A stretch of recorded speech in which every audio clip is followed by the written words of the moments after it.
Welcome to the program. I'm Kelly Wright, and as you know, on the Kelly Wright Show, we talk about how we lift each other up and elevate ourselves from bitterness to being better. And so my opening observations are this. Today, we want to get into a special focus on a very disturbing trend that's going on in America, something that we have to deal with. We all know that we're dealing with the COVID pandemic, and we know that the coronavirus has impacted disproportionately African Americans and Latino Americans, as well as Native Americans and Asian Pacific Americans. The point is, though, in the midst of this coronavirus that has shown us our disparities, this virus has also shown us that we still have a racial problem in America. And one of the most disturbing things that took place in 2014 when Eric Garner was placed in a chokehold by police, taken down to the ground, and the sad chapter of that unfortunate demise of his life is something that is forever etched into our minds for those of us who saw the disturbing video. So my opening observations are, we're going to drill down into this topic tonight about the brutality that was shown and the fact that there was never a trial. And also the fact that Eric Garner's wife, who will be joining us, is a widow because a police officer did not respect his life, Eric Garner's life, when he said, "I can't breathe." And that, my friends, is not only heartbreaking, it's unconscionable and should have never happened. Those are my opening observations. And joining me now are my guests who have a lot to do with the making of the American Trial, the Eric Garner story. It is a phenomenal documentary, and I'm going to let the participants explain what this documentary is all about. But I will urge each and every one of you to pay close attention to the statements and the feelings and the emotions and the intellect with which they bring this case, because we've never seen any closure in this case. And so joining me now is Ralph Richardson. He is the executive producer of American Trial. Roy Messinger, he is the producer as well as director. And then also joining us, although she is not going to be seen today, although she is seen in the film, the documentary, is Esau Snipes Garner. Thank you, all three of you, for joining us today. Esau, I'll begin with you. You agreed to be in this American Trial documentary. And I watched you in the trailer, and I saw your focus. Has this provided any healing for you? Um, I wouldn't say exactly healing. It just enabled me to deal with it on a different level. Like, as opposed to getting emotional and angered, I felt more empowered than anything. Like, to go from a housewife and mother to someone that people actually listened to, it was um shocking to me that so many people were paying attention to what I had to say. It took a lot of convincing from my children to say, "Go ahead, Ma, you can do this. You know, you can do it, Ma. You can do it." Because I didn't want to go on TV. I didn't want to be on the news. I didn't want to go, Yeah. you know, protest. I didn't want to do any of them things. I just wanted it to pass and move on with my life, but that's not what happened. You know, I was thrown into the spotlight unexpectedly, of course, and it was just amazing to me that people were actually listening to what I had to say. And that kind of helped me with the healing um, moving forward, able to hear the words "I can't breathe" without breaking down. It took about a year and a half, you know, because every time I would hear somebody say "I can't breathe" or turn on the TV and see the people protesting and look out my window and hear the people protesting down 17th Street when I lived in Chelsea, it was just remarkable. It was like my husband went from just being a regular old person, a regular old dad, to someone who's going down in history. My grandchildren, were able to see. I can only imagine, and I can't even imagine. All of us have lost loved ones, but not in that way. And Exactly. your bravery and your courage and your perseverance and your faith compels you to move forward. And for that, I'm truly grateful to see a woman like yourself remain strong, tenacious, faithful. And the other thing he saw is that I have to point out here, from my observations, there has never been any bitterness in you. You've wanted to make the world better, even through your own hurt and the pain that it's caused you and your family. And for that, I'm sorry for what you've gone through. But it's as I look at this American trial documentary, and then I see your colleagues, Roe, as well as Ralph, there to support you and give you that encouragement that you need, and to tell the story of your husband. It's quite phenomenal. I want you guys to stay with me. We're going to come back and hear from Esau's colleagues in this, her friends in this, her brothers in this, and that's Roe and Ralph. We'll be back with more of the Kelly Wright Show right after this.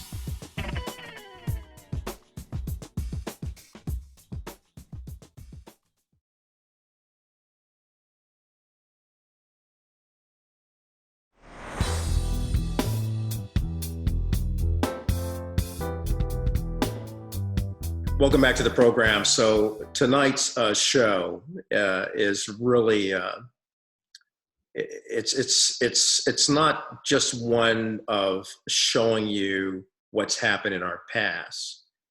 It's showing you how we're dealing with the past in the present in a positive way, and then letting you, the American people, decide.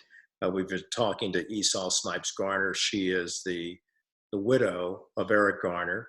She has explained her story, and my heart still hurts and grieves that this African American man was taken down when he was telling people, "I can't breathe," and no one gave him the attention that he deserved.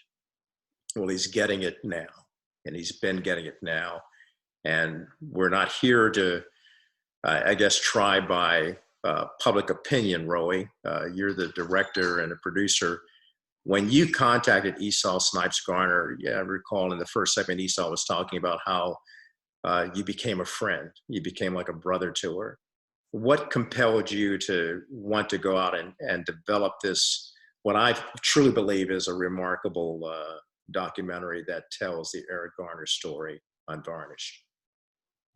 So I should maybe start by saying that we've been struggling with knowing how to categorize this film, because some people call it a documentary. We've been trying to use other terms, because a documentary is something that documents something that happened, but this film documents something that never happened. It documents a trial that should have occurred but never did, and it uses the film format, the film medium, to tell a story, right? And it uses the real people, right? It uses real attorneys, it uses the real witnesses who would have testified had the case been tried, like Esau, who would have been there, in court if the case happened, if the trial happened, the forensic pathologist who would have been there to talk about the autopsy if there was a trial. But of course, since there was never a trial, we're very cautious of using the word documentary. Okay. Right, so it's an unscripted courtroom drama. It's a hybrid. But you're right, because it does have a documentary feel to it, right? Because there's no actors, or except for one, right, playing the police officer. And so to answer your question, when Eric Garner was killed, I was still in film school. It was the summer between my first and second years of film school. And when the non-indictment came in, I was working on my thesis film. It was a short movie about some guy who gets bitten by a snake in Florida. And I was also new to the United States. I'm originally from Israel. I grew up in Mexico. And at the time I was living in Harlem, attending film school at City College. And I was just, everything about that decision just kind of like echoed all around me, in the grocery store, when I was out walking the dog, in the elevator. It was just everywhere. You couldn't get away from it. And I was very shocked, to be honest. I was just very, very shocked. I kind of like went to sleep with it, woke up with it in the morning and trying to wrap my head around it. And then it just occurred to me, okay, everybody seems to think there should have been a trial. Why not try and do that? Why not try and find the people who would have, given their testimonies and see what they have to say? And that's kind of how the idea came out. That it was just something that I thought of working out at the gym the week of the non-indictment. At the time, the Garner family was still not negotiating. They were still pleading with the city over the civil lawsuit. And so it was clear that, and I was also still a film student, so it wasn't the right time. But then I graduated in May 2015. And a couple of months later, it was the first year anniversary for Eric's death. And I went to a rally in Brooklyn, and that's where I met Esau. And I gave her my card. I told her that I have this idea, that I'd like to speak with her and find out if this is something that she'd be interested in doing.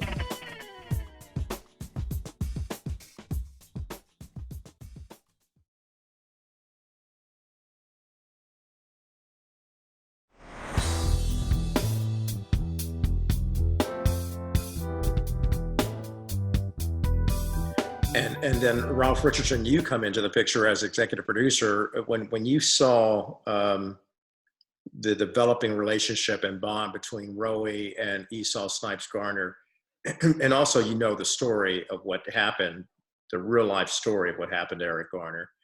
I'm curious to know what motivated you. What was your incentive to bring this film to light? Well, Rowie and I met through the producer, Elena, who's fabulous producer. And then Rowie and we developed our relationship, and I understood where he wanted to go with it. I understood his concept, and I thought it was a really good concept. And it was nothing that ever was done before. And just knowing this story and seeing Esau, not having met her, but just seeing her pain, seeing her true spirit, seeing that true warrior goddess spirit just like be ignited. You understand? Because something happened to her that shouldn't have happened. Shouldn't happen to anyone. But this story was very special to me because it's a link in a chain of all these things that happen that are institutionalized, that don't get a light of day. You understand? So there's a lot of institutional things that happen to people of color that don't happen to other people in this country. And so to me, this was a perfect opportunity to be part of something that's going to be very impactful, because I usually make other types of films, narrative films, some shoot 'em ups films, some entertainment films. And I'm like, this is something that's, that really means something. I mean, this really means something. I mean, this is like salt of the earth stuff to me. I mean, it's very impactful, and I want to be part of that. I do. And I'm honored to be part of this team with Esau and Rowie and Elena. It really wakens my heart.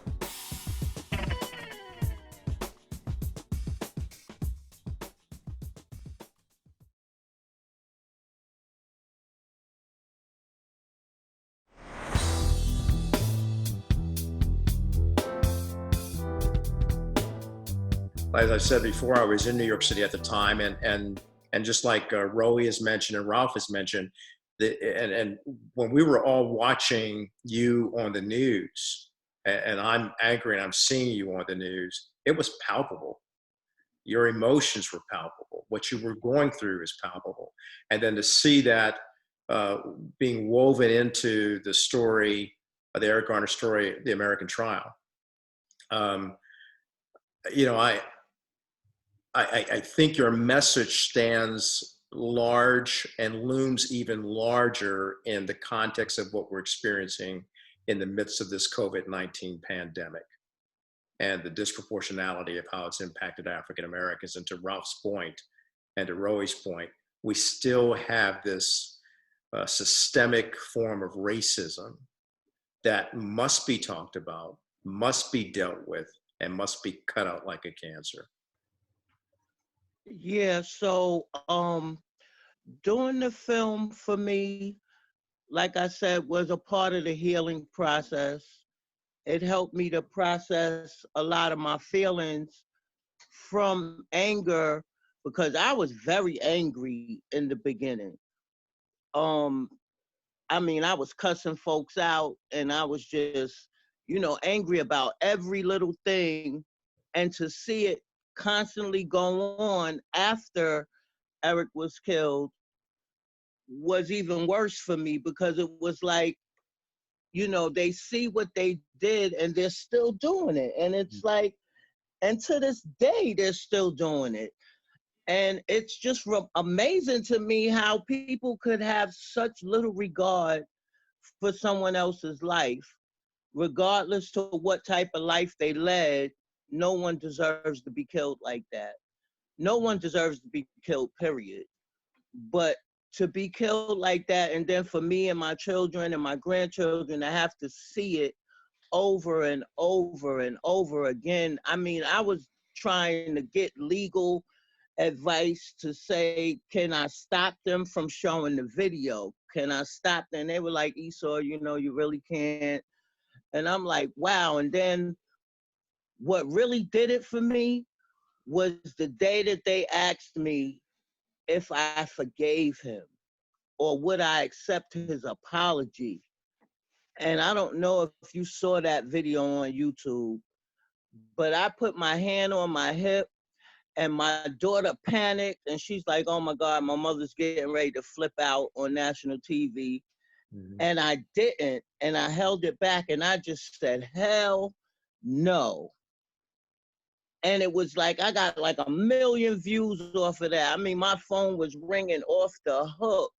I wanted to say so much more, but I think just that one hell no was so powerful that I didn't need to say anything else after that.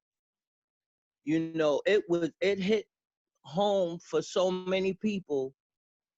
And then when the idea of the movie rolled around, I'm like, yeah, I got to do this. I have to do this. One, because he's a new producer trying to make his way in the world. And I thought that this would be a good stepping stone for him. And two, it would help with my healing and it would help other people to channel their anger into different, I don't even know what word to use, different ways to show your anger without being ghetto. I'm just going to put it like that, without being ghetto. Right. It's all right. And Roey made it so easy for me, because I'm like, I'm not an actor. People say I'm funny, I am. And I've had people tell me that I need to go on comedy shows and blah, blah, blah. And it's not about telling jokes, but it's just about my life experiences, and that experience right there will stick with me, of course, for the rest of my life. And I'm getting a little emotional, but it's okay. It's like, Roey he made it so easy for me to just be myself. He said, Esau, don't worry, just be yourself. Just whatever you feel and how you feel, just go with it. And I said, "You sure about that, Rowie?" And he said, he said, "Yeah, Esau, just do your thing." And I said, "Okay, now I'm not responsible for what comes out of my mouth after once the bullet leaves the gun. I can't be responsible for where it lands." And and I just took it from there and rolled with it, Esau, I appreciate you so much. Your candor and your honesty and even your emotion, which is quite understandable. This is something you really never get over. You learn how to process it, but you never get over it. We're going to take a break and come back. I'm talking to Esau Snipes Garner, as well as Roy Messinger, director and producer of the film American Trial, the Eric Garner story, and of course, Ralph Richardson, the executive producer of this amazing film. And in case you might be wondering why you're not seeing Esau except in the trailer that we show you, it's because she still reluctantly refuses to go on camera, and I ain't mad at her. She has that right. But we can hear her voice, and even in hearing her voice, we can hear her emotion. Back with more of the program. We'll talk about that healing balm that this movie helps provide and how this movie is going to allow you, the American people, to make some decisions. Back with more after this.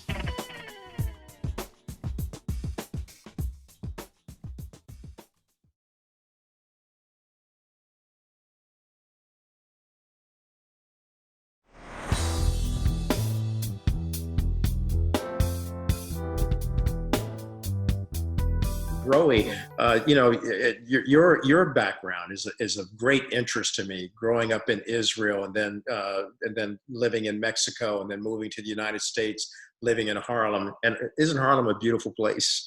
Harlem is amazing. Harlem is an amazing place. Yeah, Harlem is amazing. Yeah. And then you reaching out to Esau and then being able to put this film together. The statement that you're making and giving the American people the opportunity to make a verdict. How did you come up with that idea, and to what end do you think it will serve justice? It's a very good question.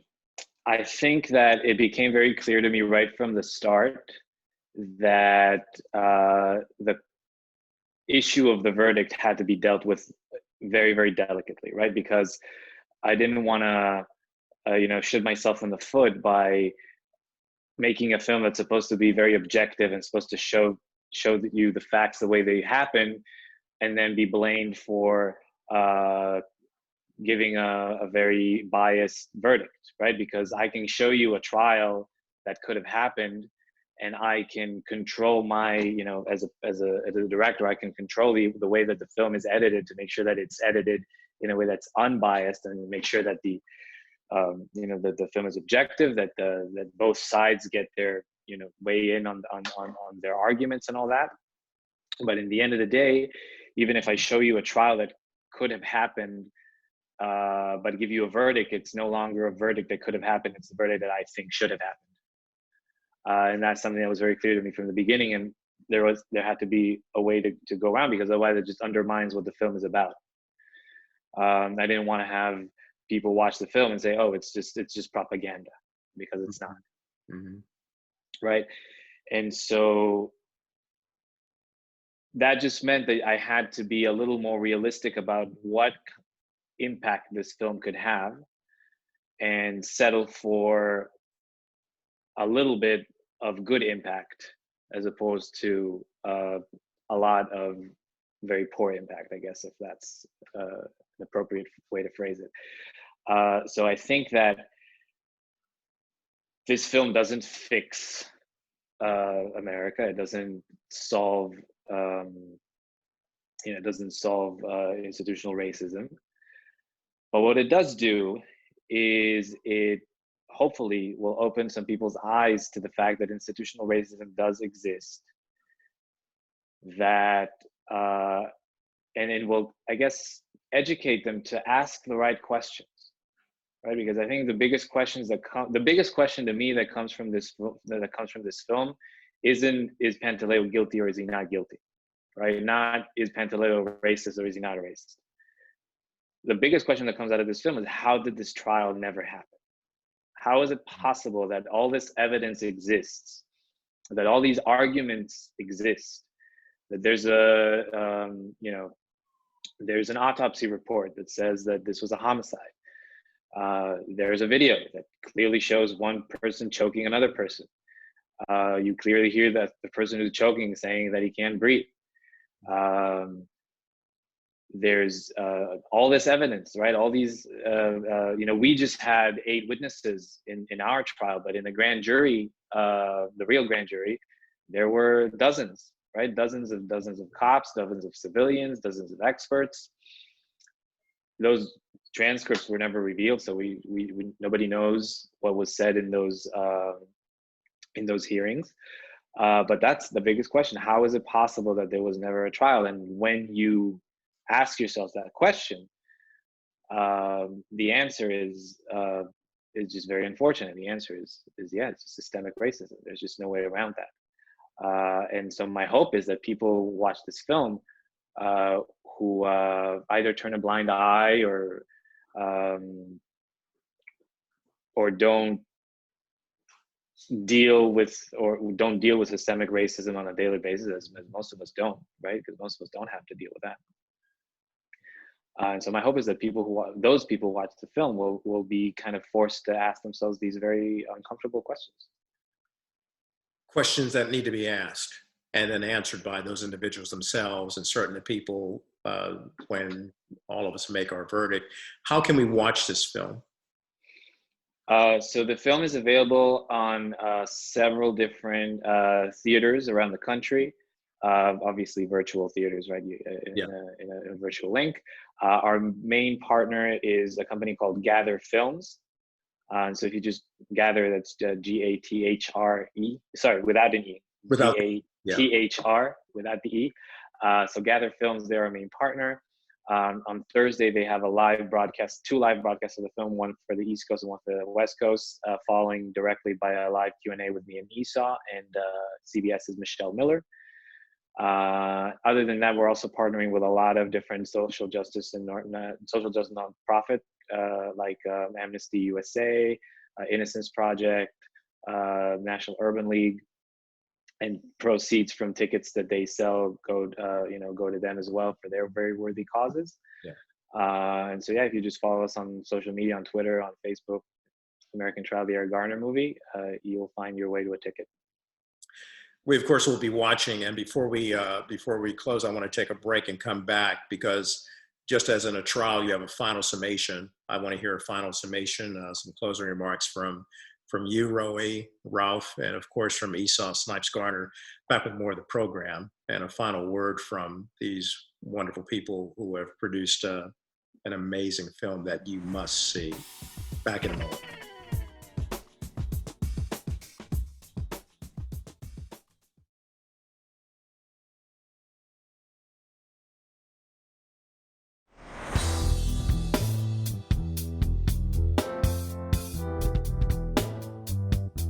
I've often said on this show that this show is here to inform, entertain, but most importantly, to inspire.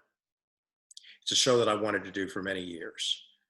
Couldn't do it at another network, and I'm grateful that the Black News Channel has allowed me the space to do this. But the one thing I've always tried to stress is that racially, we must come to a place, not only in America, but globally, that we truly learn to be our brother's keeper and not our brother's killer. And unfortunately, that lesson was not learned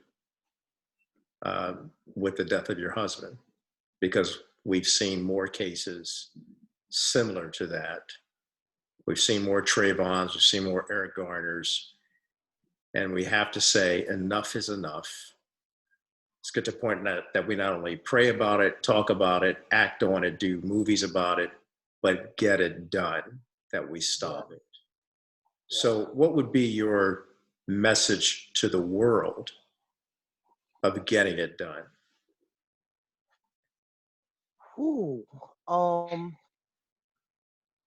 I would say the old saying, and it might be cliche, don't judge a book by its cover. Um, de-escalate instead of escalate. Um, don't be confrontational and argumentative. Try to come to some type of compromise or agreement, as I should say, like, um, because in Eric's situation, it didn't have to end that way. It could have ended so many other ways than his death. Um, like I said, he was not the greatest man in the world. He wasn't King Tut. He wasn't, but he was my husband. He loved me. I loved him. He loved his children. He did everything that he did for betterment of his children. He wanted his children to be productive members of society. He wanted to see his son play his first basketball game in college. And unfortunately, he was killed 2 weeks before my son entered college on a full scholarship for basketball. And he never got to see him play in his first college game.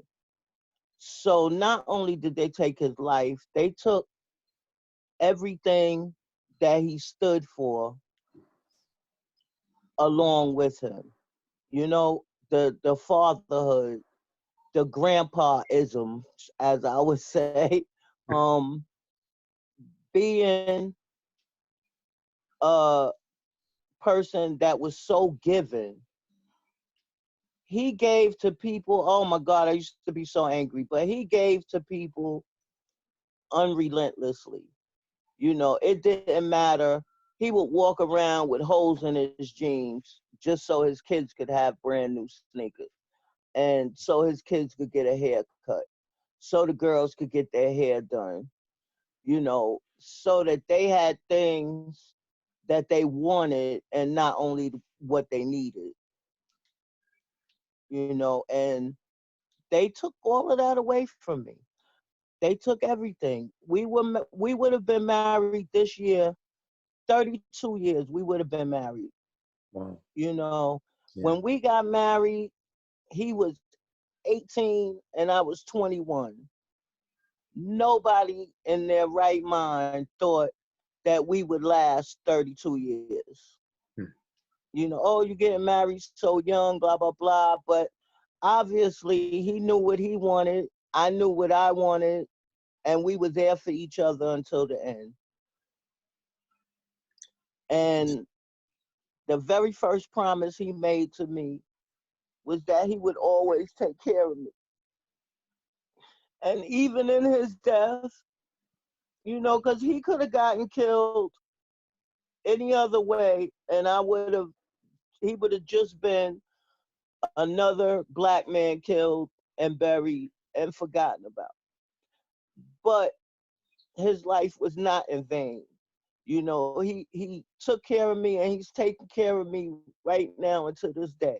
Yeah. Because of the way he died, they had to pay for that.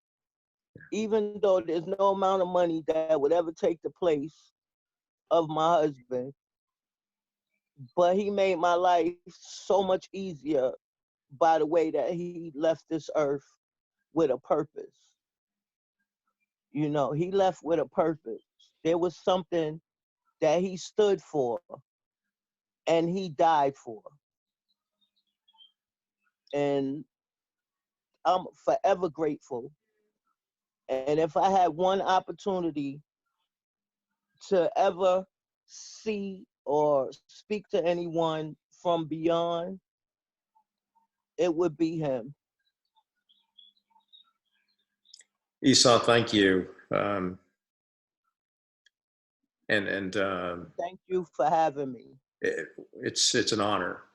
It's an honor to have you and your brothers Roey and Ralph on this program as well. This has been a very special program. Make sure you watch the American Trial, the story of Eric Garner. And you'll forgive me if I am a little bit moved by Esau. And I want to thank all three of you for bringing this to light. And my prayer is that your film will not only see success, but plant a seed of greatness in the hearts of people so that we can truly learn what Dr. King talked about. And that is, we must learn to live together as brothers, or perish as fools. Rowie Messinger, thank you. Phenomenal job. Ralph, thank you for having the vision to tap into Rowie's vision, the two of you working together. And of course, it can't be done without Esau Snipes Garner. Yes, thank you. Thank you so much for having us. My pleasure. Thank you so much for having us too. I'm always a friend of yours. This show is always a platform for you anytime in the future. God bless you. And, we'll be watching. Thank you. Thank you. Thanks. Back with more of the program after this.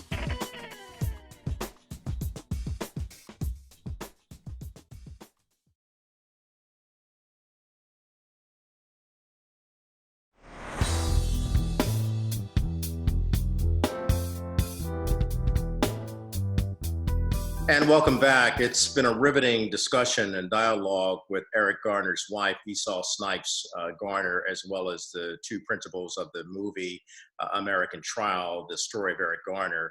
I thought I would bring in legal analyst Terry Austin, because Terry is in the New York area, the New York City area. And Terry, you and I both were in New York City at the time that the Eric Garner case unfolded, and it riveted the city. The heartbreak of it all was very palpable. The anger from all of it was also very palpable and noticeable. And what's shocking is that there was never a trial. Did that surprise you as an attorney? It did surprise me, particularly because this case was so heinous. You have a father of 6. He is doing nothing but selling cigarettes in front of a storefront. He gets arrested. They take him down, and it's excessive force. The fact that he states multiple times, "I can't breathe, I can't breathe." You hear that. It's all over the news, it's over social media, and it has an impact. And I do believe that his death here in New York really did start a movement. People began to see that police officers were using excessive force against people of color, and it was a horrendous case. And the fact that nothing was done about it is really even more pain to the injury that already has been caused by his death. Yeah, and you know, it kind of coincides with the times. And at the particular time this film is coming out, it airs tomorrow, and people themselves will be able to render a verdict based on this mock trial.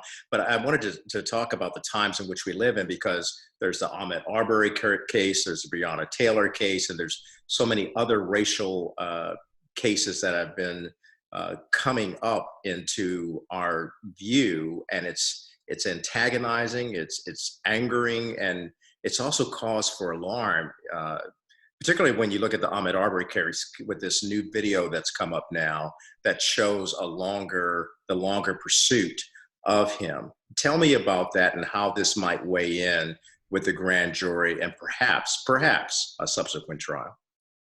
You know, this longer video, I think, is telling. The fact that these individuals were chasing down Ahmaud Arbery for 4 minutes and then cornering him, I think it's going to show intent in Georgia for murder. And they're being charged, the McMichaels are, with murder and aggravated assault. And in order to show the murder claim, you have to show that there's some intent. The original video just showed the altercation. I think it's very interesting now that you're seeing the chase took place for 4 minutes, meaning that they had some intentions in their mind to chase down this individual and to do something as far as cornering him.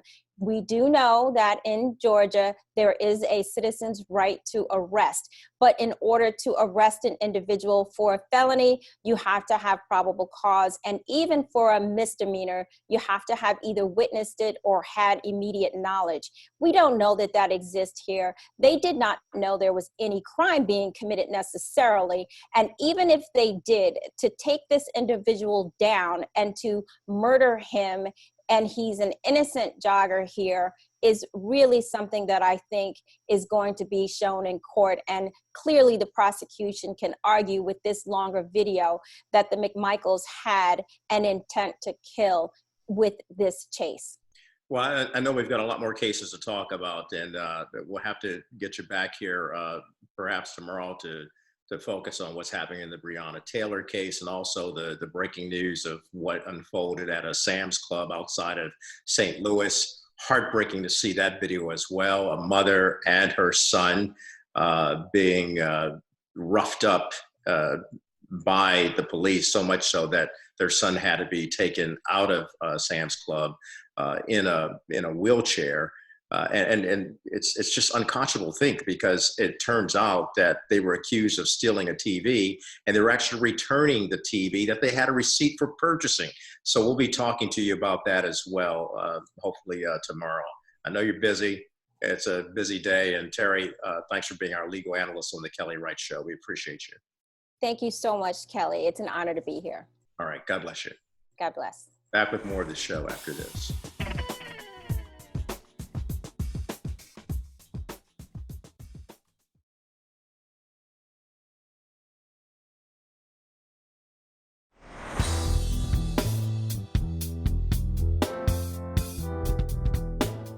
Welcome back. And now for my final word. Thurgood Marshall, the first African-American to be a justice on the Supreme Court, once stated, "I wish I could say that racism and prejudice were only distant memories. We must dissent from the indifference. We must dissent from the apathy. We must dissent from the fear, the hatred, and the mistrust. We must dissent because America can do better. Because America has no choice but to do better." The civil rights activist and attorney went on to do great things in this life. And one of the things he championed was bringing people together to the table of brotherhood. And therefore, we hope that you've been righted and ignited tonight to keep spreading not fear, but knowledge, love, freedom, and peace. For the times, my friend, they are a-changing. Good night. Come senators, congressmen, please heed the call. Don't stand in the doorway, don't block up the hall. For he that gets hurt will be he who has stalled. There's a battle outside, and it is raging. It'll soon shake your windows and rattle your walls. For the times, they are